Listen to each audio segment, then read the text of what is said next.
Сébастиен сүрүн. Бүгд найрамдах Франц улсаас Монгол улсад суугаа онц бөгөөд Бүрэн Эрхт Элчин сайд. Улс төр судлалын дээд сургууль төгссөн, гадаад хэргийн зөвлөх зэрэгтэй дорн дахнаар мэргэжсэн. Францын үндэсний гавьяаны одонгийн хүлэг баатар буюу нэг дүгээр зэрэгтэй. Гадаад хэргийн хүндэт хүрэл медаль 1997 онд гадаад хэргийн нарийн бичгийн даргын шалгалтанд тэнцэн ажлын гараагаа эхэлсэн. 1997-оос 1998 онд Францын гадаад харилцааны яамны нэгдсэн үндэстний байгууллага болон олон улсын байгууллагын газар. 1998-аас 1999 онд Зимбабве, Хараре дахь СЯМны 1-р нарын бичгийн дарга. 1999-өөс 2002 онд Францын гадаад харилцааны яамны нэгдсэн үндэстний байгууллага болон олон улсын байгууллагын газар. 2002-оос 2005 онд Берлин дахь Францын элчин сайдын яамд 1-р нарийн бичгийн дарга. 2005-аас 2009 онд Францын гадаад харилцааны яамны хүний нөөцийн газарт хэлтсийн дарга. 2009-өөс 2012 онд Жакарта дахь Францын элчин сайдын яамд зөвлөх хэргийг түр хамаарагч. 2012-оос 2016 онд Тегеран дахь элчин сайдын яамд элчин зөвлөх. 2016-аас 2018 онд Францын гадаад харилцааны яамны хяналт шинжилгээний газарт шинжээж хяналт шинжилгээний ерөнхий нарийн бичгийн дарга. 2018-аас 2021 онд гадаад харилцааны яамны ёслолын газарт баяр ёслол хариуцсан дэд захирал. 2021 оны 9 дугаар сараас бүгд найрамдах Франц улсаас Монгол улсад суугаа онц бөгөөд Бүрэн Эрхт Элчин сайдаар тус ажиллаж байна. Сайн байцгаана уу хүн төлөвчтэй. Өнөөдөр манай дефакто нэвтрүүлгийн ярилцлагаар Франц улсаас Монгол улсад суугаад одоо буцах гэж байгаа онц бөгөөд Бүрэн Эрхт Элчин сайд ноён Sébastien SURUN оролцож байна. Good evening. Good evening. Thank you for hosting me. It's already 3 years. Unbelievable, so fast, huh? And it's time to go back, huh? Well, thank you very much for coming to this program. It's become good tradition for me to have ambassadors when they arrive or before they leave. And before they leave, it's very important, interesting points, because now you will be reflecting more what you have been done in Mongolia for the last 3 years. So let's start with that. How do you see the political and economic relations of two countries for the last 3 years' dynamics? I think we have definitely changed category of relationship. You mentioned the political aspect.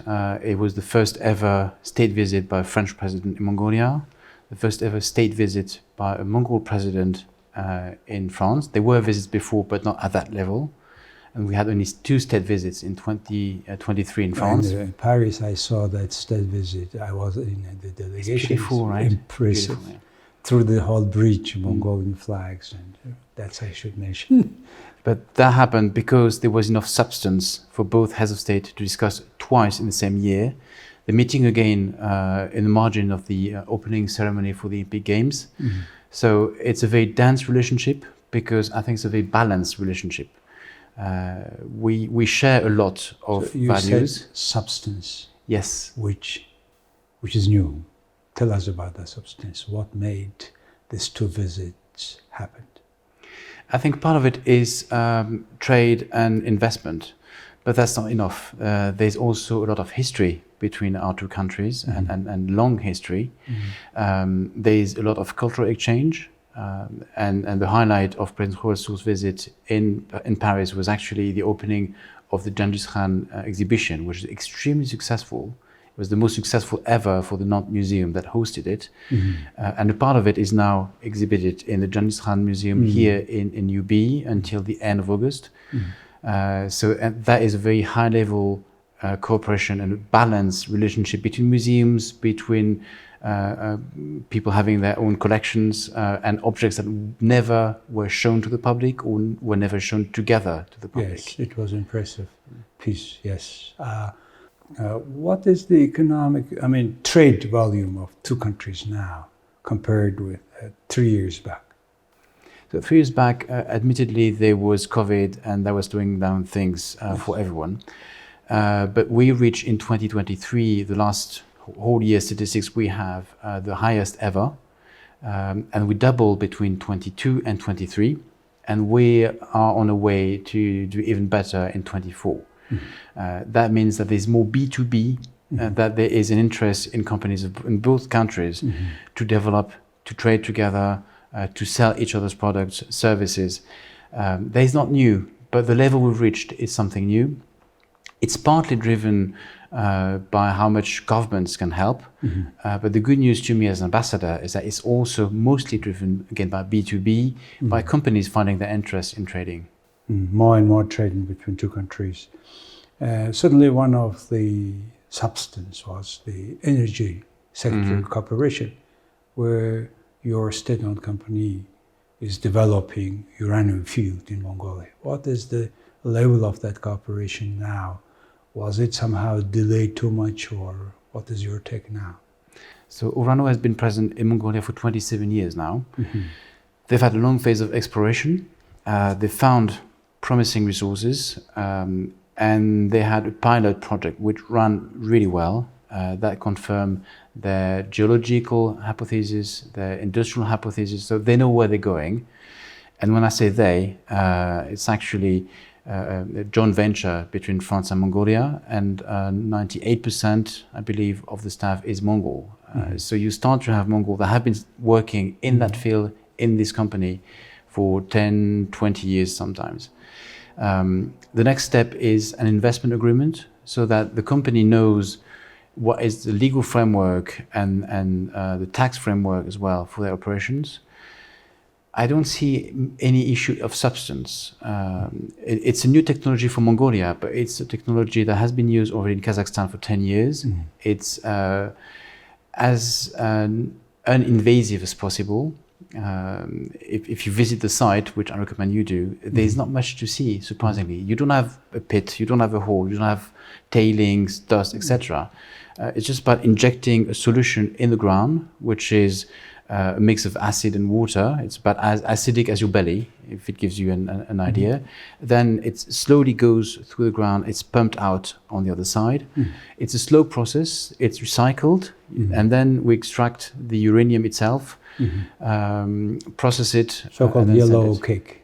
Yellow cake has been produced already in Mongolia. I've seen it. The experimental plant is already in operation. Absolutely. And there would be a production of yellow cake from Mongolia. Yes, and it is, if investment agreement is signed, it will be already more bigger scale, I understand. It would be the second biggest foreign investment in this country. We're talking about 1.6 billion over 30 years. Job creation locally, of course, starting with the building of a factory. How many people will be working? I think we're talking about something like 1,000 people working to build up the factory. And then in the run of operations, we're talking about several hundreds, of course. Yeah. And also I understand that during President Khouroudsoukh's visit to France, state visit, the two sides agreed principally about the terms and conditions, which is to be signed soon. Now it's new government, and hopefully it will be signed, and then it will be the second largest foreign investment to Mongolia after OT, right? Exactly. Okay, let's also talk about not only energy, nuclear energy, but also space cooperation. What's going on there? What's going on there is our red line, our directing line, which is having corporations that are serving the population as directly as possible. And I remember vividly a discussion I had with a speaker when I arrived, and he made the point that democracy must deliver. Democracy will deliver, and democracies together help each other in delivering better services to population. That's what we do in different fields. I'm happy to get into it. As for satellite cooperation, the idea is to equip Mongolia with a sovereign national satellite capacity. It's not renting out someone else's capacities. It's not having a contract where you know how much you pay this month, you don't know about next month, you don't know what the data becomes.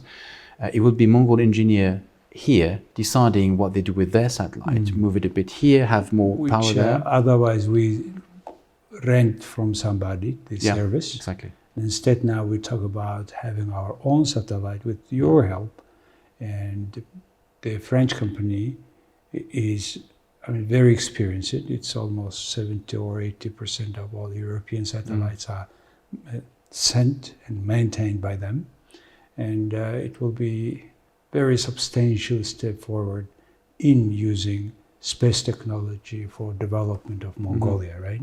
Exactly. It gives access to good quality telecommunications everywhere in the country, and the government will be able to offer something at a very low price, both in terms of the terminal and the subscription. And that is the new element. The government decides how it wants to use it, and make sure that it is accessible to herders everywhere.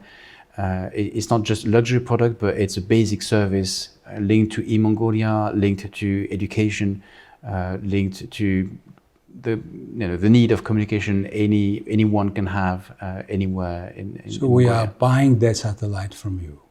Yes, and there's a package of building the ground controls, training people, of course, and making sure that in the long term, the life of satellite is in tens of years. In the long term, Mongolia will be able to sustain these capacities. And maintenance of that satellite during, say, next 30 years or so will be also made by the French side. There would be assistance from the French side, but we want to make sure that the Mongol side is as autonomous as possible. So the Mongol authority can say, well, this is the year when we need to do this and that on satellite. That's where we can help.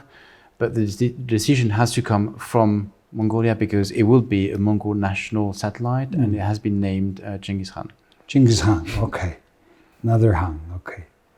Satellite Genghis Khan. The other thing is about long-talked, the cable cars in Ulaanbaatar city. I understand during the previous mayor, they have agreed already, signed contract, they have they delivered the cable cars?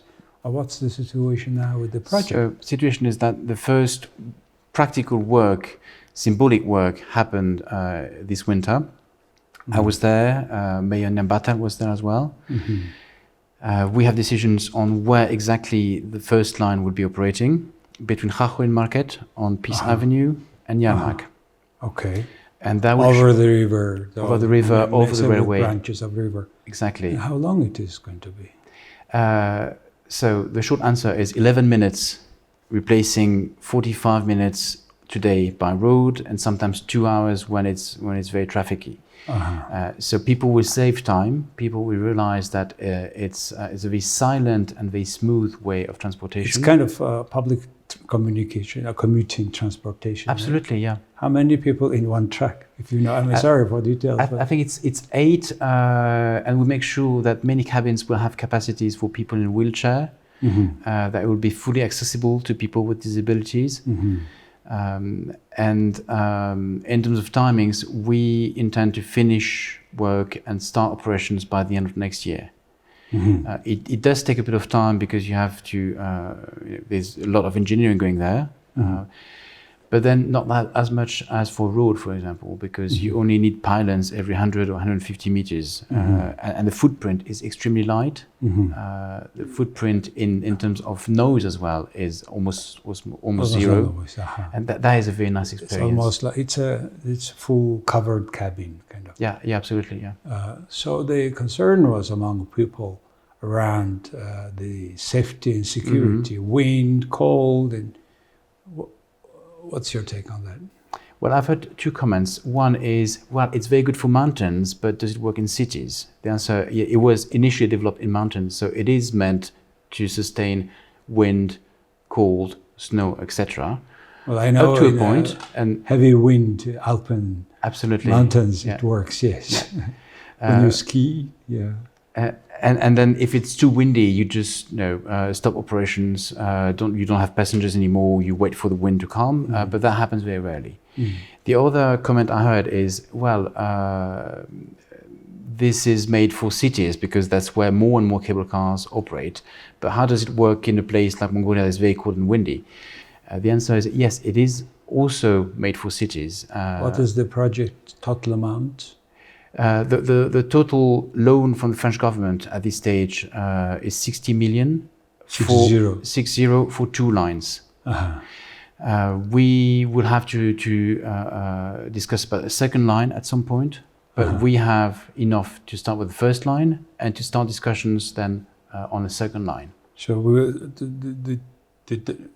the trajectory you and me talked is about just one line. Yes, that's the first line. In Yarmak. Yes. One line. And within the 60 million, we have another second line, which we have not yet agreed. Exactly. It's still being discussed, which is normal. We want to make sure there's a social component, that it helps people access jobs, access health, access studies. So we need to look at the map of the city and see which points need to be connected quickly. Plus now the Yarmak district is becoming so concentrated with the people. And I think it will be one of the best useful solutions to the traffic jam we have. Okay, another thing is about the fire trucks. And it is, I understand it is the aid from the French government. Tell us about that, where, and also helicopters. What is the cooperation? It's a very beautiful cooperation, actually. And I was in Hoofdschool a few days ago to witness live exercises that never happened before. It was about hoisting a victim of an accident from a boat, which was moving on the lake, into a helicopter, which is moving as well. This is a very high degree of technicality, of expertise, of performance, and the Mongol specialists of NEMA have been doing a very good job. So the project... We talk about the Mongol Emergency Office. Absolutely, yeah. Okay. So you have been training them if something happened on the lake, if boat is sunk, something, the helicopter comes and saves the people. Yes, that was the training. Yeah. How many people, what was the size of the operation? Actually, I was the one person being hoisted up. You are yourself? Yeah. Oh okay. And they managed to, put me up very safely in the helicopter. That was very impressive from my perspective, from a boat up to helicopter. But then they've been training again and again with different scenarios. They were risking the life of French ambassador on Hoofdschool Lake. Is it possible? It didn't feel like I was risking my life. I felt very safe because there are procedures, equipments, and people who know what to do. And you feel it. You know that you are in safe hands. There were French professionals there? I was with a Mongol rescuer. Only Mongolian rescuers? Yeah, I was attached to a Mongol rescuer. But there were no French instructors? There is a French expert that works with us here to supervise the exercise. But the idea, of course, is not to have French How people many trained. Helicopters? So there are 3 helicopters delivered in this project. That is one big component, and that is new because there was no helicopter for air rescue operations so far. We were on the Russian-made large helicopters, but not a smaller one.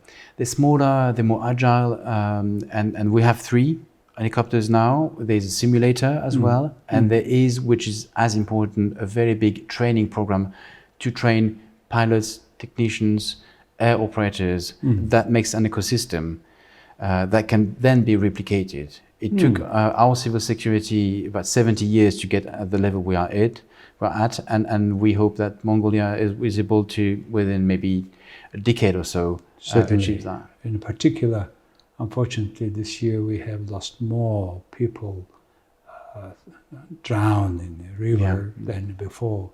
So this is, I think, very on time. There's a big part of training which has to do with waterways and lakes. And when I was there was actually a moment when we had to interrupt training because there was a live need for rescue operation on the lake. Okay. And they went there? And they went there. They could assist one victim. Unfortunately, as you mentioned, several people drowned.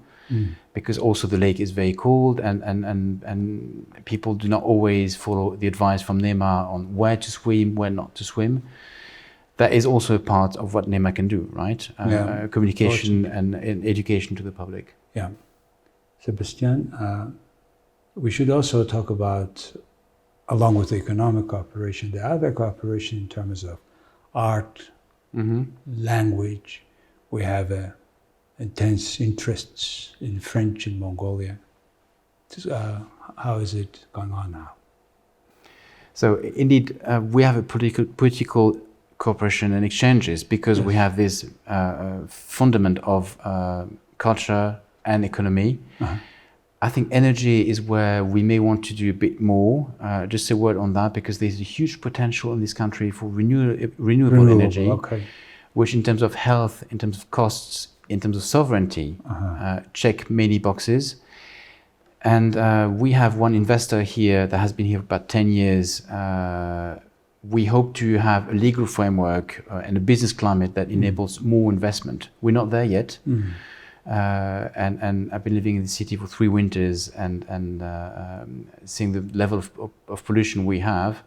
I think this is something we can help with. This is something where French and international companies can invest their own money, provided the tariff policy, provided the business climate, provided the implementation of contracts is right, then that could be a game changer. Again, in terms of health, autonomy, sovereignty, also in terms of how much production of electricity can happen. The core issue here is the tariff, price, liberalization of the industry, energy and price.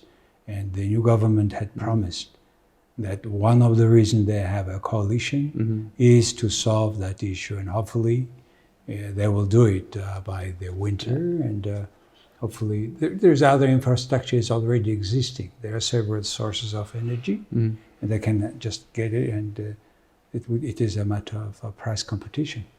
Yes, and pricing is only one step of it, because once you free the prices, to some extent, of course, because the government has to decide what are the limits, you have more investors. When you have more investors, you have more production.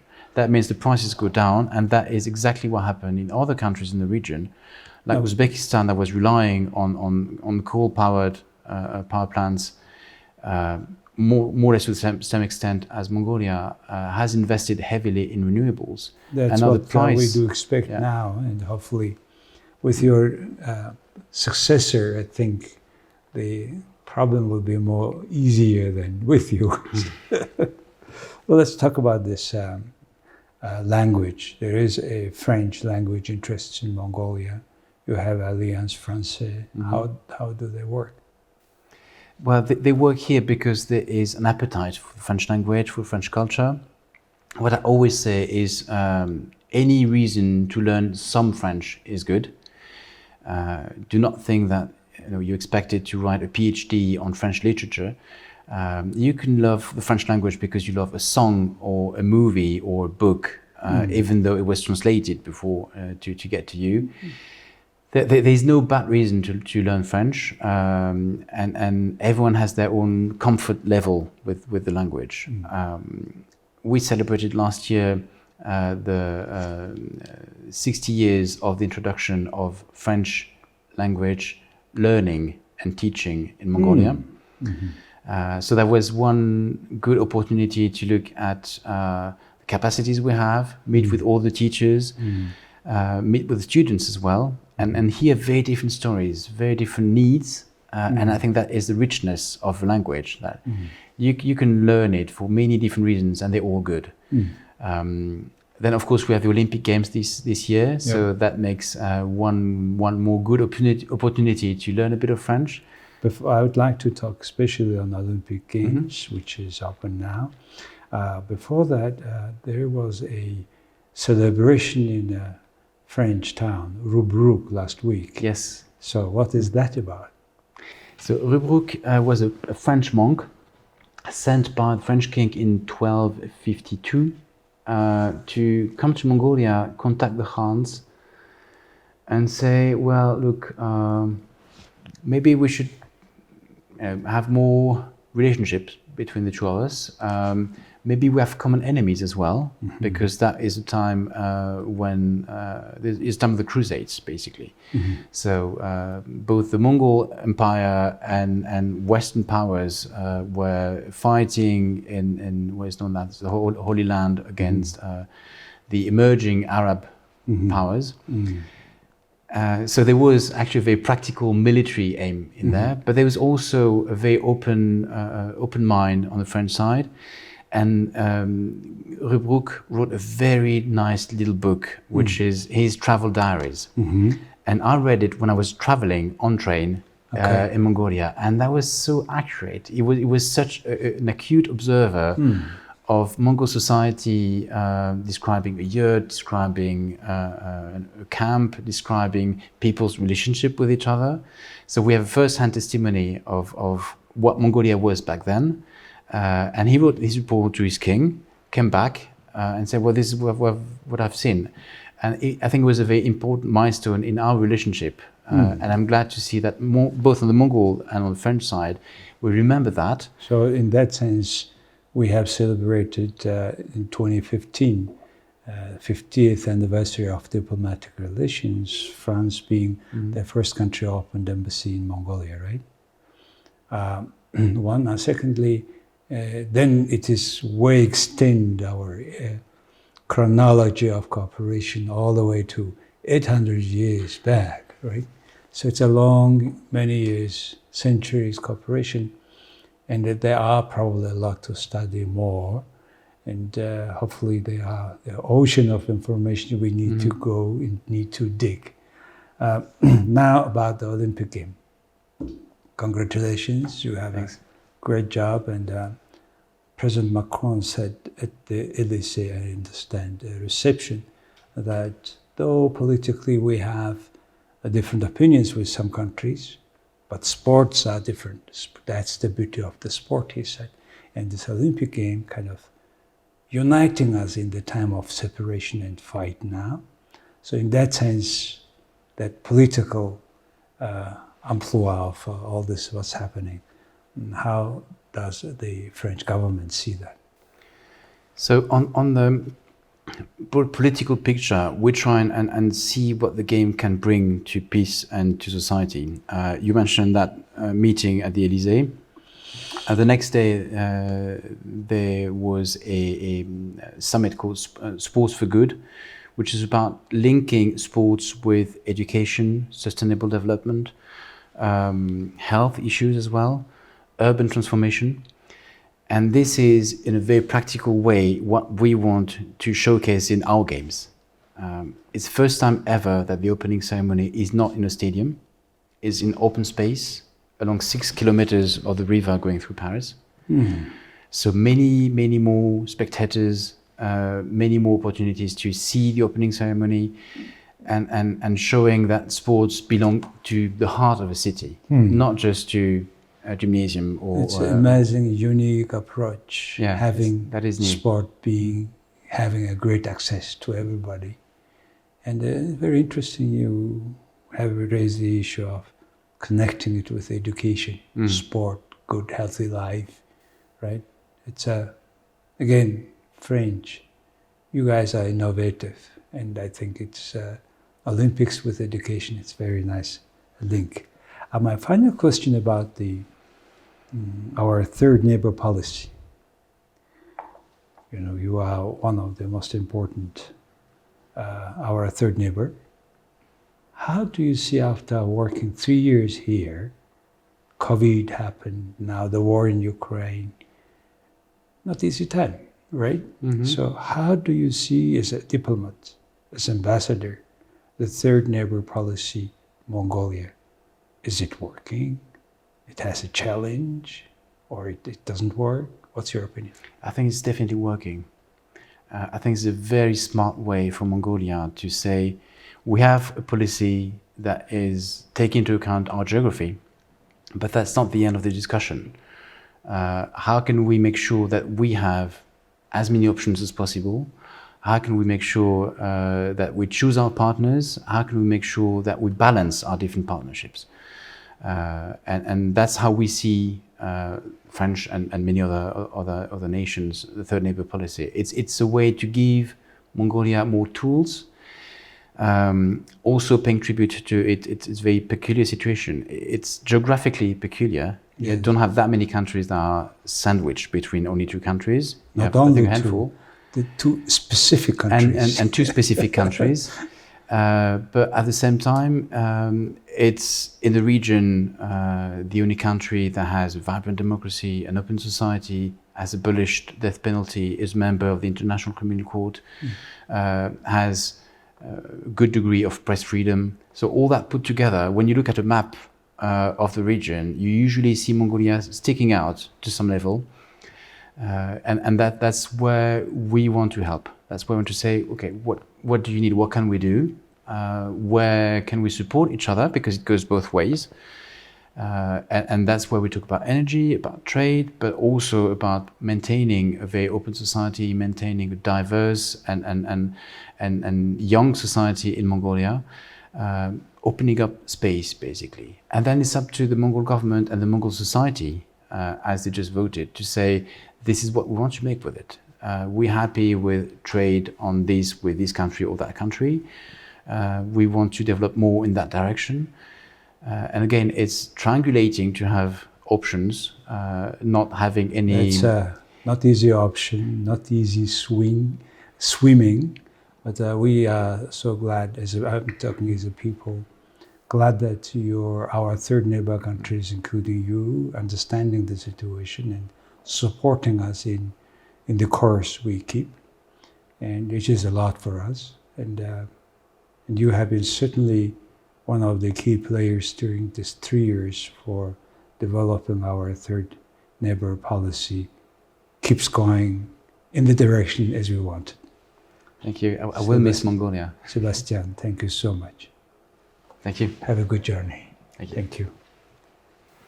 За хүнд үзэгчтэй өнөөдөр манай de facto нэвтрүүлгийн зочноор Франц улсын элчин сайд Монголд 3 жил ажиллаад буцаж байгаа Sébastien SURUN оролцлоо.